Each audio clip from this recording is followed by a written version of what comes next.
بسم اللہ الرحمن الرحیم۔ انسان کو جہاں اللہ سبحانہ وتعالی نے کمال پر پہنچنے کے لیے ہدایت کا راستہ عطا کیا، وہیں پر انسان کو زمین میں دھسنے کے لیے اور اسے ترقی سے روکنے کے لیے شیطان نے بھی اپنا راستہ انجام دیا ہے۔ انسان کے جہاں ترقی کے موقع ہیں وہیں پر تنزلی کے اسباب بھی مہیا ہیں۔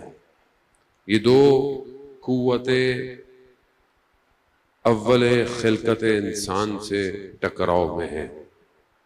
حضرت آدم علیہ السلام کو پروردگار نے خلق کیا اور اسے اپنا خلیفہ قرار دیا، اور اسی کی وجہ سے شیطان میں غرور اور تکبر ایجاد ہوا، اور اس نے اپنے آپ کو بہتر سمجھا اور خدا کے امر پر اطاعت نہیں کی۔ سجدہ حضرت آدم کو نہیں تھا، سجدہ امر الہی تھا، اور امر الہی کی اطاعت نہیں کرنا غرور اور تکبر کی وجہ سے تھا۔ علم ابلیس کے پاس بہت تھا، عبادت بھی ابلیس کے پاس بہت تھی۔ ہزاروں سال اس نے کوئی جگہ نہیں چھوڑی تھی جہاں اس نے عبادت نہ کی ہو، لیکن یہی عبادت اور یہی علم حجاب بن گیا، اور ایسا حجاب بنا کہ خود بھی وہ تاریکیوں کی تہ میں ڈوب گیا، اور اس نے قیامت تک بھی خدا سے مہلت مانگ لی کہ میں انسان کو بھی ورغلاؤں گا، اغوا کروں گا، سوائے تیرے صالحین بندوں کے، کیونکہ وہاں اس کی رسائی نہیں ہے۔ اب انسان مجبور کیا کرے؟ اب دنیا میں تو آ تو گیا ہے، جیسے بہت سارے لوگ کہتے ہیں مولانا صاحب ہمارا کیا قصور ہے، ہم سے پوچھ کے تھوڑی اللہ نے ہمیں پیدا کیا ہے، اب تو آ گئے کیا کریں؟ دیکھیں اب تو آ گئے ہیں، اب دو ہی آپشن، تیسرا آپشن کوئی نہیں ہے۔ تیسرا راستہ یا اللہ کی مان لو یا پھر شیطان کی مان لو۔ اب انسان ذاتی طور پر مفاد پرست ہے، یعنی فائدہ دیکھتا ہے، یہ انسان کی فطرت میں ہونا بھی چاہیے، کوئی بری بات نہیں ہے، لیکن اگر انسان اپنا فائدہ بھی دیکھے تو اسے پھر کوئی ایسا سودا کرنا چاہیے کہ جو اسے ہمیشہ بقا دے سکے، ایسا کوئی سودا کرے کیونکہ انسان کی فطرت میں ایک اور چیز بھی ہے کہ اس کو زندہ رہنے کا شوق ہے۔ ابھی آپ کسی سے روک کے پوچھیں مرنا چاہتے ہو، بولے گا نہیں مولانا صاحب کیوں مرنا چاہیں گے۔ کسی جوان سے پوچھو، نہیں مولانا صاحب ابھی تو بڑے خواب ہیں، بڑی آرزویں ہیں، مرنا کوئی بھی نہیں چاہتا، کیونکہ انسان کی فطرت میں اللہ نے زندہ رہنا رکھا ہے۔ اگر یہ فطرت میں نہ ہوتا تو آج انسان روئے زمین پر کام نہ کر سکتا۔ یہ امید اگر اس کے اندر نہیں ہوتی، یہ لذتیں دنیا کی حاصل کرنا، اگر ایک انسان آپ کے سامنے دنیا میں لوگ ہیں مایوس بھی ہیں، بیمار بھی ہیں، خدا ان سب کو شفا دے، بعض اوقات انسان کہتا ہے میری زندگی میں کچھ نہیں ہے، فلانا ہے، دھماکہ ہے، تو آپ دیکھیں اس کی زندگی کیسی ڈیڈ ہوتی ہے، مردہ زندگی ہے، کیونکہ اس کے اندر کوئی ایمبیشن نہیں ہے، کوئی مقصد نہیں ہے۔ آج کے جوان کو آپ پوچھیں کہ بیٹا کیا کرنا چاہتے ہو، بولے نہیں مولانا صاحب کچھ بھی نہیں کرنا۔ کیا مطلب کچھ نہیں کرنا؟ پڑھائی نہیں مولانا صاحب کیا کرنا؟ اس کا مطلب ہے کہ یہ مریض ہے، یہ ذہنی مریض ہے، حالات کی وجہ سے، واقعات کی وجہ سے، حوادث کی وجہ سے، انسان کی نیچر میں ہے۔ یہی امید تو ہے کہ جو آج انسان کو ہواؤں میں لے گئی ہے، یہ امید ہے کہ جو انسان کو ترقی کی طرف گامزن کر رہی ہے۔ اس نے کیوں دوائیاں بنائیں، کیوں ہاسپٹل بنائے، کیوں ڈاکٹر بنائے؟ کیوں؟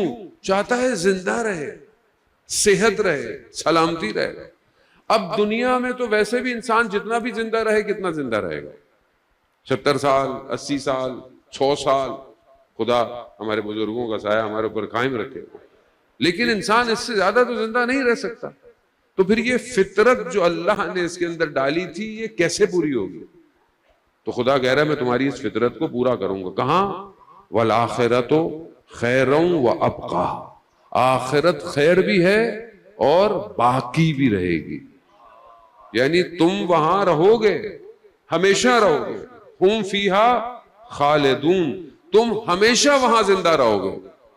لیکن اس زندگی کو حاصل کرنے کے لیے بیج یہاں بونا پڑے گا.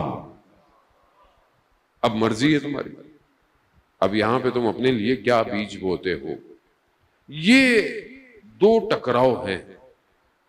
یا تو دل کہتا ہے بس یہیں زندہ رہ لو جتنی دیر رہنا ہے، جو کرنا ہے کر لو، جیسا کرنا ہے کر لو، جیسا جینا ہے جی لو. اب یہ زندگی انسان کی زندگی نہیں ہے، یہ جانور کی زندگی ہے. جانور جہاں دل چاہتا ہے کھا لیتا ہے، جہاں دل چاہتا ہے بیٹھ جاتا ہے، جہاں دل چاہتا ہے کچھ بھی کر لے. وہ جانور ہے، حیا نہیں ہے. پھر بھی بعض جانوروں میں بھی حیا پائی جاتی ہے. لیکن بہرحال جنرلی اوور آل دیکھیں تو جانور جانور ہے. نہ وہ لباس کو اس کو فکر ہے، نہ اسے کسی چیز کی فکر ہے. کیوں؟ کیونکہ اس کے پاس ایک چیز نہیں ہے جو انسان کے پاس ہے. وہ کیا ہے؟ عقل. یہی چیز جو عقل اللہ نے انسان کو دی ہے، یہ چیز اسے اشرف المخلوقات بناتی ہے. اسی لیے حدیث قدسی میں پروردگار ارشاد فرماتا ہے اے بنی آدم، میں نے پوری کائنات کو تمہارے لیے خلق کیا مگر تمہیں میں نے اپنے لیے خلق کیا ہے. اب کیوں؟ کیونکہ بہرحال اس کے اندر یہ اب خدا وہاں رکھے گا. اب یہ ہماری مرضی ہے کہ ہم وہاں کیسے رہنا چاہتے ہیں، اس کے لیے ہم کیا کریں. اس تھوڑی سی زندگی کو جس کا نتیجہ بہت لمبا ہے، جیسے ایک اسٹوڈنٹ محنت کرتا ہے، پڑھائی کرتا ہے، چند سال انجینئر بنتا ہے، ڈاکٹر بنتا ہے، سائنٹسٹ بنتا ہے، وکیل بنتا ہے، کچھ بھی بنتا ہے. بہرحال کچھ سال اس کو محنت کرنی ہے، 2 سال 3 سال 4 سال 5 سال. جتنی آگے چیز سخت ہوتی ہے اتنی اس کو محنت. کیوں محنت کرتا ہے؟ کیونکہ اس کو پتا ہے کہ اگر میں نے 5-6 سال اچھی محنت کر لی تو اس کے بعد پھر میرے لیے بہت آسانیاں ہیں. دنیا یہی سکھا رہی ہے نا بھئی اگر آج آپ محنت کر لو، کوئی بھی چیز ہے، سیکھنا چاہتے ہیں آپ، کوئی عمل کرنا چاہتے ہیں، گاڑی چلانا چاہتے ہیں، کچھ دن سیکھنا پڑے گی سختی، تاکہ پھر آپ ہر چیز ایسی ہے. اب یہ جو دنیا ہے یہ کہنے کو تو 70-80 سال کی ہے مگر یہ پلک جھپکنے کے برابر بھی نہیں ہے. جب انسان قبر سے اٹھایا جائے گا تو اسے لگے گا کہ صرف پلک جھپکنے کے برابر میں سویا تھا. اب اتنی سی زندگی، اور یہ زندگی ہم نے نہیں کہی، یہ اللہ نے 1,24,000 بھیج کر یہی سمجھایا دنیا ضروری ہے. ضروری ہے. ایسا نہیں ہے کہ آپ بولیں دنیا ضروری نہیں ہے، میں پہاڑوں میں چلا جاؤں، میں عبادت کر لوں، میں خانقاہوں میں بیٹھ جاؤں. دنیا ضروری ہے، دنیا کا نظام ضروری ہے. لیکن اگر یہ دنیا صحیح نہیں ہوئی تو نتیجہ اچھا نہیں ملے گا. اس تھوڑی سی دیر کو صحیح کرنے کے لیے اللہ نے اپنے نمائندوں کو بھیجا. نمائندوں کو بھیجا. کیوں بھیجا؟ تاکہ ان کو راستہ دکھائیں. کس چیز کا راستہ؟ دنیا کا راستہ. موٹر وے کیسے بنے گا؟ نہیں. بلڈنگیں کیسے بنے گی؟ نہیں. آسمانوں پہ کیسے جاؤ گے؟ مگر جانتے نہیں تھے کیا؟ جانتے تھے. مولا نے کیا کہا؟ سلونی سلونی، پوچھ لو مجھ سے جو پوچھنا ہے، میں زمین سے زیادہ آسمان کے راستوں سے واقف ہوں. خوب جانتے تھے. کیوں نہیں بتایا؟ کیونکہ امام کا علم الہی تھا. جانتے تھے انسان ترقی کرے گا، انسان فضاؤں میں چلا جائے گا، ہواؤں میں، اسپیس میں، سمندر کی گہرائیوں میں، سب چلا جائے گا مگر انسان نہیں بن پائے گا. اس لیے جو امام نے فرمایا، نہج البلاغہ، امام کے خطبے، امام کے نامے، امام کے اقوال، جو امام نے فرمایا وہ کیا تھا؟ وہ انسان بننے کا فارمولا ہے. وہ یہ انسان چاہیے، وہ انسان کہ جس سے خالق راضی ہو. اگر وہ نہیں ہے تو پھر آپ کچھ بھی کر لیں، کوئی بھی ٹائٹل ہو، آپ کوئی بھی ڈیزگنیشن ہو، کوئی بھی پوسٹ ہو، کوئی فائدہ نہیں. جو اللہ سے حیا نہ کرے وہ دنیا میں جتنا بھی معتبر ہو، خدا کی بارگاہ میں وہ صفر ہے.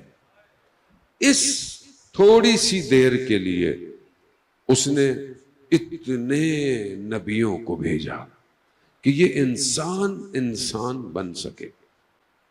اب ہمیں اپنی زندگی میں دیکھنا ہے جان محترم، کیا ہم انسان ہیں؟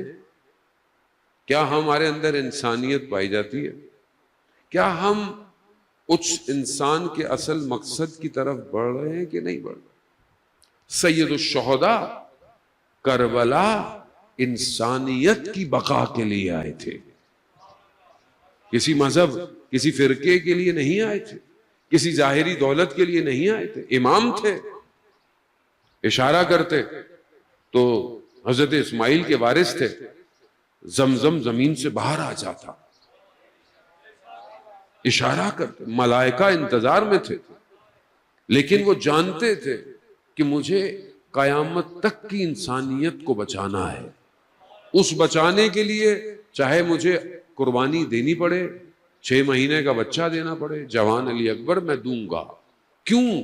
کیونکہ مقصد الہی ہے، مقصد ذاتی نہیں ہے. اسی لیے اگر آج ہم یہاں جمع ہو رہے ہیں، اس میں ہمارا کوئی کمال ہے کہ ہم اس کو کر رہے ہیں؟ یہ امام حسین علیہ السلام کا کمال ہے، یہ اس روز عاشورہ کے سجدے کا کمال ہے کہ جو دشت کربلا میں کیا گیا. ایسی بندگی کی امام حسین نے کہ آج مجھ جیسے، آپ مجھ سے بہتر ہیں، خطا کاروں کو بھی خدا کی بارگاہ میں لے آئے ہیں. مقصد سمجھے، امام کو سمجھے. اب ہم اپنی زندگی کو عزیزان محترم اینالائز کریں کہ ہم جو زندگی گزار رہے ہیں، کیا یہ زندگی وہی ہے جس کے لیے امام حسین نے قربانی دی؟ کیا امام حسین علیہ السلام کی قربانی کا مقصد یہی تھا کہ ہم صرف مجلس قائم کریں، عزاداری قائم؟ خب یہ تو وسیلہ ہے، یہ وسیلہ ہے. کہاں؟ وہاں پہنچنے کا جہاں امام حسین لے کے جانا چاہتے ہیں. لیکن بعض اوقات وسیلہ ہدف بن جاتا ہے. بعض اوقات انسان کہتا ہے کوئی مجلس ہونی چاہیے، اچھی ہونی چاہیے، بڑی ہونی چاہیے، فلانی ہونی چاہیے. ہو تو ہو، لیکن اس کے بعد نتیجہ کیا ہو. اسی لیے مجلس امام حسین کی ہے. یہاں ہر کوئی آ سکتا ہے، یہاں کسی کے لیے دروازہ بند، جیسا بھی ہو، جس طرح کا ہو، آ جائے. لیکن جاتے وقت صرف وہ حسینی بن کر باہر جائے.